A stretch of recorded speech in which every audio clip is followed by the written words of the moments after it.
একটা অদ্ভুত ঘটনা। সেটা হলো যে আজকে সবার মনোযোগ বা লক্ষ্য হচ্ছে ঢাকা, যেখানে 5ই আগস্ট জুলাই ঘোষণাপত্র অনুষ্ঠানে সবাই আমন্ত্রিত, অন্তত রাজনৈতিক দলগুলো। কিন্তু খবরে বলা হচ্ছে যে সেই অনুষ্ঠান বাদ দিয়ে কক্সবাজারে গেছেন 4জন এনসিপির নেতা। আছেন হাসনাত আবদুল্লাহ, সার্জিস আলম, নাসিরুদ্দিন পাটোয়ারি এবং ডাক্তার তাসনিম জারা, যেটা এখন চ্যানেল 24-এর স্ক্রলে ব্রেকিং আকারে প্রচার করা হচ্ছে। তার আগে চ্যানেল 1 ব্রেকিং নিউজ দিয়েছে। সেখানে বলা হচ্ছে 5ই আগস্ট রাষ্ট্রীয় নানা অনুষ্ঠান বাদ দিয়ে সকালের ফ্লাইটে কক্সবাজার রয়্যাল টিউলিপ হোটেলে সাবেক মার্কিন রাষ্ট্রদূত পিটার ডি হাসের সাথে কি আলোচনা করতে গেছেন এনসিপির শীর্ষ 4 নেতা। এখন জানি না, তারা আবার হয়তো দুপুরের মধ্যে চলে আসবেন, সকালে গেছেন, আবার হয়তো বিকেলে আসবেন। কিন্তু এটার কি কোনো মানে গুরুত্ব আছে? রাজনৈতিক মহলে নিশ্চয়ই এটা নিয়ে আলোচনা হবে যে এমন কি গুরুত্বপূর্ণ বিষয় হলো যে পিটার ডি হাসের সঙ্গে আলোচনা করতে গেলেন। পিটার ডি হাসের সাথে কি এখনো মার্কিন যে প্রশাসন, সেই প্রশাসনের যোগসূত্র আছে?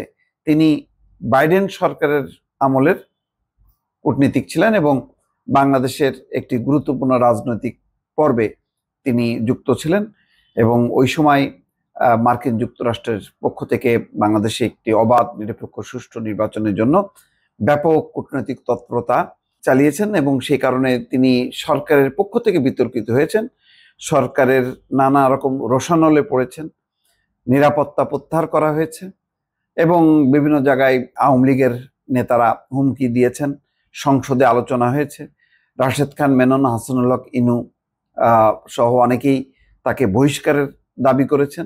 তারপরেও পিটার ডি হাস তার অবস্থানে অটল ছিলেন এবং বলছেন যে তাদের এই নীতিটা হচ্ছে বিশ্বব্যাপী, শুধু বাংলাদেশের জন্য না। যেখানেই অবাধ, নিরপেক্ষ, সুষ্ঠু নির্বাচন হবে না, সেখানেই তারা স্যাংশন দেবে, এবং বাংলাদেশে ভিসা নিষেধাজ্ঞা দেয়া হয়েছিল। একদম শেষ পর্বে ডোনাল্ড লু একটি চিঠি নিয়ে দৌড়ঝাঁপ করতেও দেখা গেছে বিভিন্ন নেতাদের কাছে। সেখানে বার্তা ছিল এই যে সংলাপের মাধ্যমে যাতে সংকট অবসান হয় এবং সবার অংশগ্রহণে একটি নির্বাচন হয়। কিন্তু শেষ পর্যন্ত মার্কিন সেই অনুরোধ উপেক্ষা করেই বাংলাদেশে একটি নির্বাচন হয়। সেক্ষেত্রে ভারতের সাপোর্ট ছিল, চীন এবং রাশিয়ার সাপোর্টও ছিল আওয়ামী লীগ সরকারের প্রতি, এবং শেষ পর্যন্ত আমিডামি নির্বাচন, যেটি নিজেরা নির্বাচনের মধ্য দিয়ে একটা নির্বাচনের পর্ব পার হয়। তখনই বলা হচ্ছিল যে ডোনাল্ড লু যেদিকে তাকান সেখানে সরকার পরিবর্তন হয়, এবং পাকিস্তানে হয়েছে, বাংলাদেশেও হবে। সেই জল্পনা কল্পনার পরও যেহেতু নির্বাচন হয়েছে, তখন মনে হচ্ছিল যে মার্কিন নীতি এখানে মনে হয় ব্যর্থ হয়েছে। বাংলাদেশের পট পরিবর্তনের নেপথ্যে পিটার ডি হাস, লু বা তৎকালীন মার্কিন অ্যান্থনি ব্লিংকেন পররাষ্ট্রমন্ত্রী, তাদের একটা ভূমিকা আছে বলে ব্যাপকভাবে প্রচার হলেও এর কোনো ডকুমেন্ট নেই, যেমন ডকুমেন্ট নেই পাকিস্তানের রাজনৈতিক পট পরিবর্তনের ক্ষেত্রে।